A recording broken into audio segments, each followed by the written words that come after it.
amafaranga arabihiwe, n'utayafite arabihiwe, uwabyaye arabihiwe, utarabyaye arabihiwe, uwashatse arabihiwe, utarashaka arabihiwe, umushomeri arabihiwe, umukozi arabihiwe. Nuvuga ngo turi mu isi idafite uburyohe kandi it's all over the world. Ntabwo ari hano gusa, niyo wabona kuri stade abari imipira bagira gute, ni yanseko yo kurenzaho, ni bandenzeho buke, ni bantambuke buke, ni yanjye kwerekana amenyo gusa nk'uri guhamiriza, ariko mu mitima y'abantu harimo umuravumba warashakabone yitwa miravumba.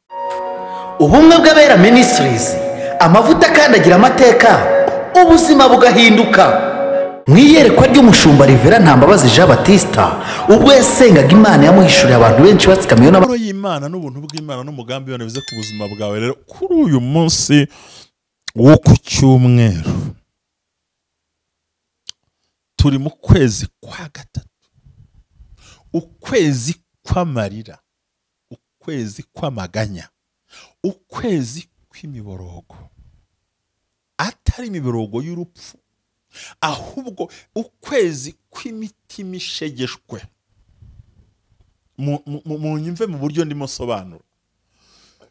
N'ukwezi abantu bafite amarira yo mu mutima utabona, n'ukwezi kw'amadeni n'agahinda n'ibikomere, n'ukwezi kuremereye kurimo n'urupfu rutandukanye, indwara zitandukanye, impanuka zitandukanye, agahinda gatandukanye, amakuba atandukanye, ku buryo bigaragara neza ko hari imbaraga zirimo zivunagura abera, ariko binagaragara ko hari n'imbaraga zitabara abera b'Imana. Imana ibamera umugisha. Ndagira ngo uyu munsi ku cyumweru, ntekereza ko wowe muri Amerika ntabwo urahajya mu gitondo urumvikana, ariko twe muri Afurika ikimwe twagezemo uyu munsi wa none. Ndagira ngo ubwire ngo ibi bintu nubwo ngiye kujya kwigisha mu itorero ryanjye, mu kanya gato ngiye kwigisha mu itorero, kuko mfite icyigisho cyiza cyane gisobanura ngo menya kugenda hejuru y'ibikunaniza. Ndaba mpari ndibwira ko ntago mutubona online, ko ntago bishoboka, ariko ni muri ADPR mba ndimo nkora umurimo w'Imana. Ariko ukomeza usengera aho uri, uwo musijambo unsebe ngo Mwuka Wera abana na pasiteri. Nkomeje kubasaba ngo nyaboneka wowe wiyumvamo igitekerezo cyo kwagura uyu murimo w'Imana, wicogora wicika intege. Nubwo ntavuga ariko ntekereza ko ubibona. Nukuri dukeneye yazuma, dukeneye kwigisha urimo tureba ukumva imbaraga. Hari ibintu bikeneye kugira ngo ministeri igire imbaraga, kandi by'ukuri koko niwe mutera nkunga Imana yampaye, niwe muntu Imana yampaye buri no kubunandeba buri munsi biranshimisha. Ariko gira icyo ukora kugira ngo twubake ibintu biremereye, kandi uwubaka umurimo w'Imana nawe Imana izamwubaka, uwubahisha umurimo w'Imana Imana izamwubahisha. Imana ibaho umugisha cyane. Rero ni ukuvuga ngo nubwo ari igihe gikomeye cy'amarira n'amaganya, ariko hari Imana ishobora byose. Ijambo ry'Imana dusoma rigaragara mu gitabo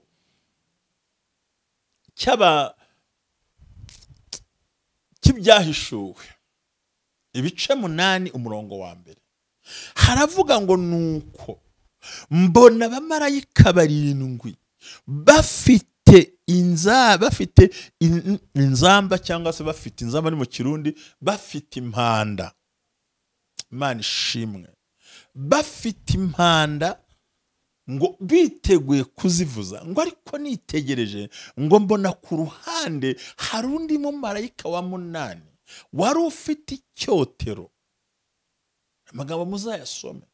Wari ufite icyotero kiriho izahabu nyinshi, nako ngo kiriho ibihumura byinshi cyane, cy'izahabu kiriho ibihumura byinshi cyane. Ngo nukajya imbere nebe ngo ashyiraho amakara, ngo ashyiraho n'ibihumura byinshi cyane, ngo nukahagarara imbere y'Imana, ngo kugira ngo bihumure neza, ngo ajye yongera ku masengesho y'abera mbere y'uko ibyago biza. Aya magambo ndumva nayakoresha muri Bibiliya ko tuyumve. Ndimo ngusobanura kugira ngo byumve.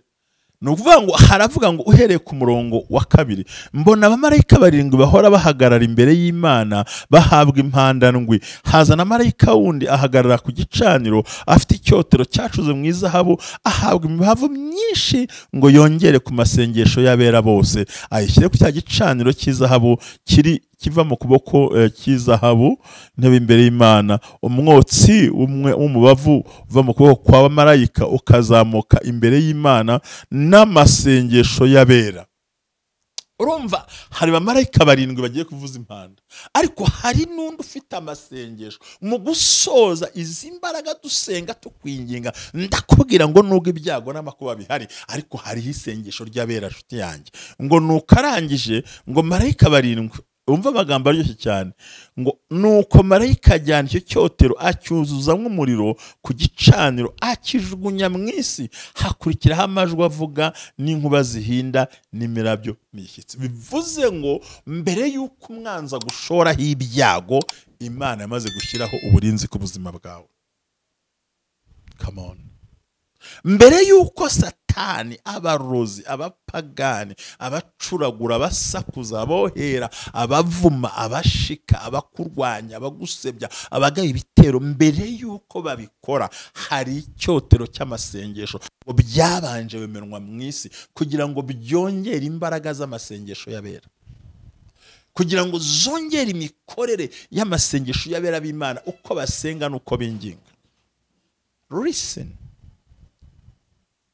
Haravuze ngo mbona marayika 7. Amagambo y'Imana meza ari hano dukwiye gusoma. Mbona abamarayika 7, ni ibice 8 by'itangiriro, uhereye ku murongo wa mbere. Dukwiye gusobanukirwa kuri uyu munsi wo gusoza aya masengesho. Haleluya. Kuwa mbere twinjira ngo nibona umeze utya, menya ngo bizamera bitya. Ibintu by'ubwenge ukwiye kuvumbura. Ntukemere ko isi y'umwijima ikugiraho imbaraga. Urumva ko mbere y'uko impanda zivuga, mbere y'uko ibyago biza, marayika wa 8, nubwo hari 7 bahagarara imbere y'Imana, bari bahasanzwe, ngo ariko ngo mbona n'undi marayika. Ndashaka iri jambo kandi ndaribona, ntacyo bintwaye, murantegereza, ntucike intege kuko uraza kuribona. Iyo witegereje, ndashaka kureba komanteri yabyo.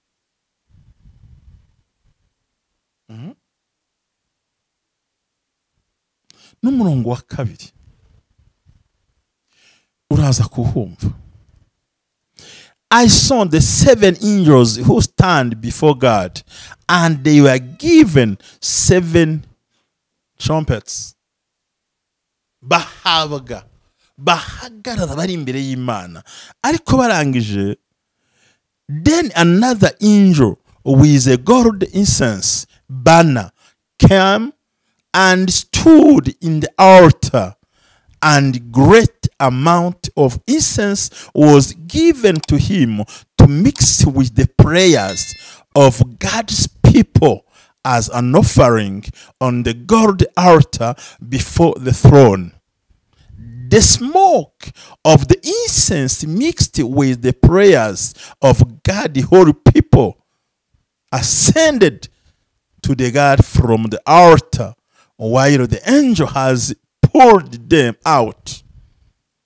Then the angel filled the incense burner with fire from the altar and threw it down upon the earth, and thunder crashed, lightning flashed, and there was terrible earthquake.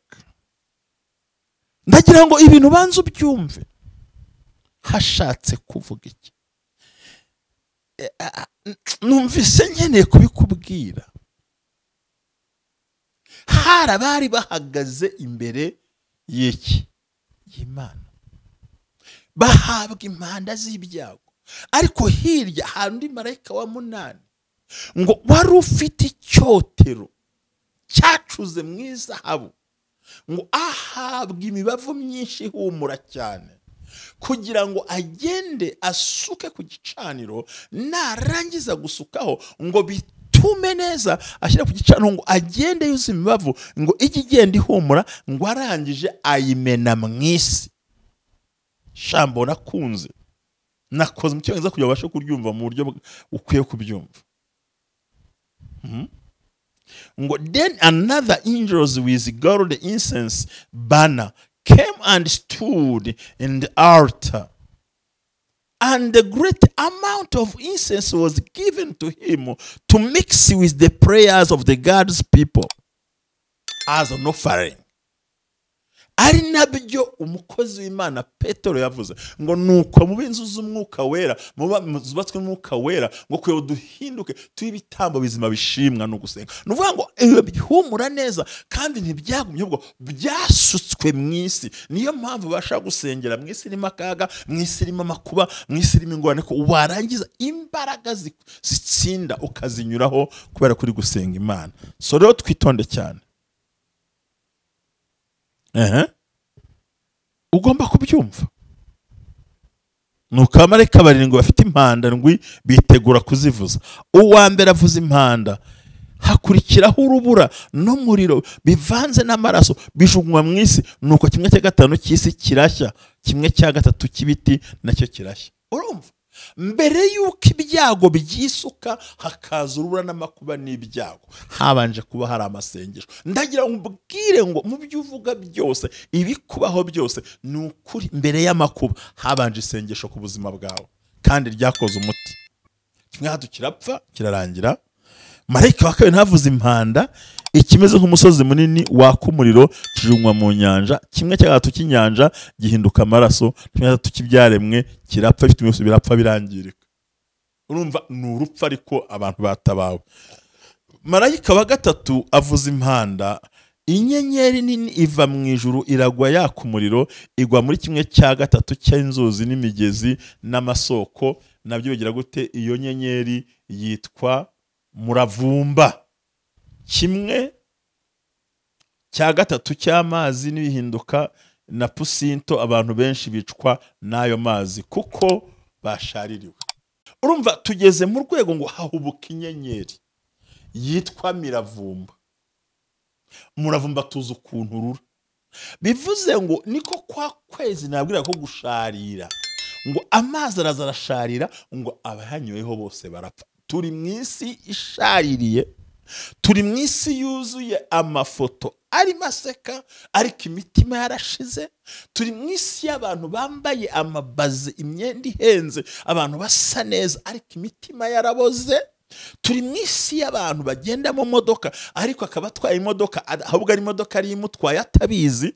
Turi mwisi yuzuye agahinda ngo inyenyeri yitwa muravumba. Kandebe ko hano bahasobanura. Wa gatatu umurongo wa 11. Kandebe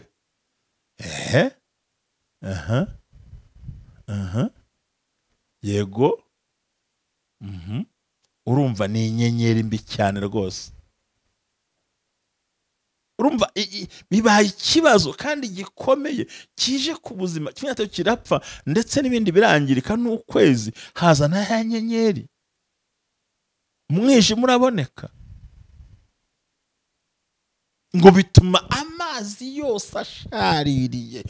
Kandi amazi bisobanura ubuzima. Bivuze ngo abantu barashaririwe, mu ngo barashaririwe, mu kazi barashaririwe, muri Amerika murashaririwe, muri Canada murashaririwe, murabihiwe, abari Burayi murabihiwe, abari mu Rwanda murabihiwe, abari Burundi murabihiwe. Atari uko mubihiwe, turi mu buzima bubabaza umuntu ku buryo abantu benshi badakijwe bamaze kwiyahuza ibiyobyabwenge. Turi mu buzima umuntu yumva nase nange mu ndebere kuntu amaze kudeprima, bambara ubusa, bakora ibyaha ku mugaragaro. Nuvuga ngo kirahubuka, ariko nubwo byamanutse isi kagira ikibazo, ariko hari habanje kumanuka imbaraga z'amasengesho. Bivuze ngo usenga Imana naho ibyago byamutera ntaho bizamukura, kuko uzaburinzwe n'Imana ishobora byose kandi uhagararanye n'Imana. Asifiwe Bwana. Nyenyeri ya muravumba mbi cyane bita gusharira, igwa mu mazi, kandi amazi n'ubuzima. Umuntu ari ku kazi ntaryohewe nta kintu, mbega ubuzima bw'abantu burabihe pe. n'ufite amafaranga arabihiwe, n'utayafite arabihiwe, uwabyaye arabihiwe, utarabyaye arabihiwe, uwashatse arabihiwe, utarashaka arabihiwe, umushomeri arabihiwe, umukozi arabihiwe. Nuvuga ngo turi mu isi idafite uburyohe kandi it's all over the world. Ntabwo ari hano gusa, niyo wabona kuri stade bari imipira bagira gute, ni yanseko yo kurenzaho, ni bandenzaho buke, ni bantambuke buke, ni yanjye kwerekana amenyo gusa nk'uri guhamiriza, ariko mu mitima y'abantu harimo umuravumba warashaka. Kabone yitwa miravumba, ni ku nyenyeri yitwa. Ariko icyiza nuko hari habanje amasengesho, nuko dukwiye gusenya ibyo bintu, nuko dukwiye kwangiza izo mbaraga mbi. Nagira ngo ku munsi wo gusoza amasengesho nkubwire ngo hari imbaraga zihindura ubuzima, hari imbaraga zihindura icyerekezo, hari imbaraga zikora, hari imbaraga zitabara, hari imbaraga zishoboza. Wagombye kudatinya no kudahungabana no kudacika intege no kubyumva. Inyenyeri iramanuka, abanyoye amazi bose barasharirirwa, barabihirwa. Ubuzima bubihiwe, ubuzima butagira ibyiringiro, ubuzima butagira inshuti, ubuzima wumva ubihiwe. Hahandi urutaho kwerekana amenyo ukerekana amaso, ariko mu mutima hari nk'umuriro ugurumana. Haza marayika wa kane avuza impanda, 1/3 cy'izuba na 1/3 cy'ukwezi na 1/3 cy'inyenyeri bikorwaho kugira ngo bigire gute, bikorwaho kugira ngo kitavira kuri 1/3 cy'isi ninjoro. Ndareba numva ikuzimu ikiguruka kirangira ijuru kivuga mu ijwi rirenga ngo ni ishyano, ni ishyano, ni ishyano rizabonwa n'abari mu isi kubw'ayandi majwi n'impanda za marayika 3 zigiye kuvuzwa. Kubw'andi majwi 3 umva ni ishyano kiguruka. Tonde wumve. Marayika wa kangahe wa gatanu avuza impanda, mbona inyenyeri iguye mu isi ivuye mu ijuru, ihabwa urufunguzo rwo gufunga urwobo rw'ikuzimu. Ifungura urwobo rw'ikuzimu, havamo umwotsi ucumba nk'uw'itanura rinini. Izuba rirakora. Ibi byose ni ibyago byaje.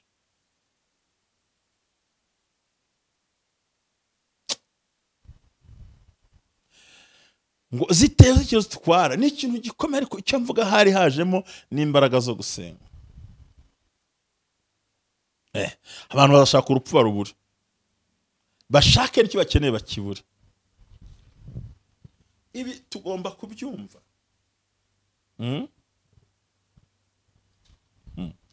Hanyuma hamara impanda ya 6.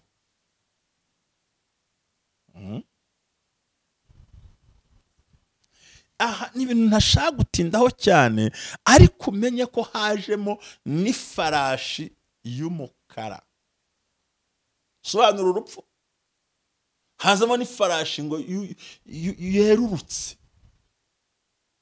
Bisobanura inzara. Icyitwa inzara y'ibiryo kurya. Mu ndebere atari mu gihugu turimo, ku isi yose ibiribwa byamaze kuba ikibazo. Ngo yari afite indatiro uwo marayika, ni nkameze cyane n'umunzani. Ngo ibiryo birahenda, abantu bicwa n'inzara. Murebe na n'ukuntu uyu munsi, ngira ngo uyu munsi abarya 2 ku munsi nibo bakeya. Abona breakfast bakabona ibya saa sita, bakabona n'ibya nijoro, ntago muri benshi rwose. Noneho ababona 2 ku munsi namwe ni hatari. Hari n'ubona noneho hariho n'ubibura ku munsi, akagira ati nzunza yasimbi cyangwa se ndasimbiza. So ibyo ni ibintu bibabaje umutima w'umuntu mu rwego bimwinjiza mu gahinda atabasha gusobanura. Ibi ni ibibazo bikomeye mu rwego rurenze icyo urutekerezaho, bigushyira mu kaga gahanitse gatuma ukwiye kumenya ko gusoza aya masengesho. Nubwo ibyago bihari, abarozi bahari, abagambanyi bahari, abaturagura, abasakuza bahari, abavuga bahari, inzu zihari, ariko hariho icyotero cy'amasengesho cyabanje kuza mu isi, cyabanje kuboneka ngo Imana yongere ku masengesho. Irangije ngo basuka mu isanga kugira ngo Imana yongere abakiranutsi mu gusenga kwabo. Ntabwo marayika marayika ngo ahagarara, ahubwo yasutse mu isi. Niyo mpamvu umwuka w'Imana yatugezeho, turasenga Imana ikatwumva, tukavuga Imana ikatwumva, ntidutinya amakuba n'ibyago, ntawe uzadukanga, tugomba gusenya ibicaniro bibi. Niyo mpamvu turi mu Satani yigaruriye. Umenye ko Yesu yavuze ngo ubonye ishyano wasiwe, ko Satani akumanukiye afite umujinya. Mutibwira ko ari ibitaka n'imicanga n'ibyatsi yarakurikiye, ahubwo nitwe yaraje guhiga. Ariko turacyariho, turacyahumeka, turacyafite amavuta, turacyafite ibyiringiro, turacyafite imbaraga, turacyumva Imana ikimwe natwe. Ntabwo dutinya, ntidukuka umutima, kuko mbere yuko Satani azana ibyo bintu hari amasengesho yabera hari. Rero amakuba n'ibyago ni byinshi ku mukiranutsi, ariko Imana idukiza muri byose, idukiza mu nzira nyinshi, iduhindura mu byerekezo bikomeye. Nubwo hariho marayika ngo wari uhetswe n'ifarashi, ngo afite indatira, afite umunzani, ngo ibyo kurya bibure mu bantu. Twe tugira kuri amagambo, umukozi ngo dore ndi umusaza, ariko sinigeze mbona umwana w'umukiranutsi cyangwa asabiriza ibyo kurya, ahubwo turushishwaho gukora n'uwadukunze ari we Kristo. Rero icyo bakora cyose, ibyo bapanga byose, abarozi, abagome, abagambanyi, abacuragura, abapanga ubugome, abakugambanira, inzandiko zigusebya, imitego myinshi, induru nyinshi, akasiya nyinshi, urusaku rwinshi, ibyo byose byicara bigashaka kwataka fizika mu buryo bwawe ngo bukugerageze bikunanize, bamenye ko bitazashoboka, ko Imana iri mu ruhande rwawe. Imana zaba izo mpanda zavuze ritukura, y'urukara rugajutse rwitwa inzara irahari, abantu barashonje.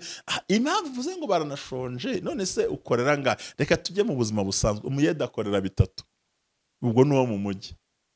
Ikiro cy'ibirayi nangahe mw'abantu? Tuganire. 3 byamutunga kandi akeneye kunywa n'amazi n'ibindi. Ntabwo mubona ko hariho ubuzima bukakaye? Ariko nubwo binahari, wesenya ibicaniro bya karande biri ku buzima bwawe, Imana izakora ibisigaye. Witinya, wihahamuka, menya ngo mbere yuko ibyago biza hariho ibyaturutse ku Mana, icyotero cyuzuye izahabu n'ibihumura neza byose, na incense burners bihumura neza, basutse mu isi mbere yuko ibyago biza. Rero mubwiza ukuri, bihuze n'aya magambo yahuganiriza kera avuga ngo, niba uyibuka amagambo avuga ngo, niba ubyuka mikuganiriza ngo Hamani yibwira ko agiye kugambana, kumba atazi ko Umuyuda yamaze gupfumbata umwami. Bivuze ngo nawe umugambi wa Satani ntuzigera utanga umugambi w'Imana. Bizagenda bite? Bizaterwa nawe. Umugambi w'Imana uza ku muntu ushaka Imana, umugambi w'Imana uza ku muntu wumvira Imana, umugambi w'Imana ujya ku muntu ubohoka kumva ko Imana ivuga, umugambi w'Imana buri gihe ukora n'umuntu wakira imikorere y'Imana. Ndagusaba ngo uhindure ibitekerezo, uhindure imyumvire, uhindure imikorere, uhindure ubuzima. Nta mpamvu yo kuba ingaruzwa muheto ya Satani.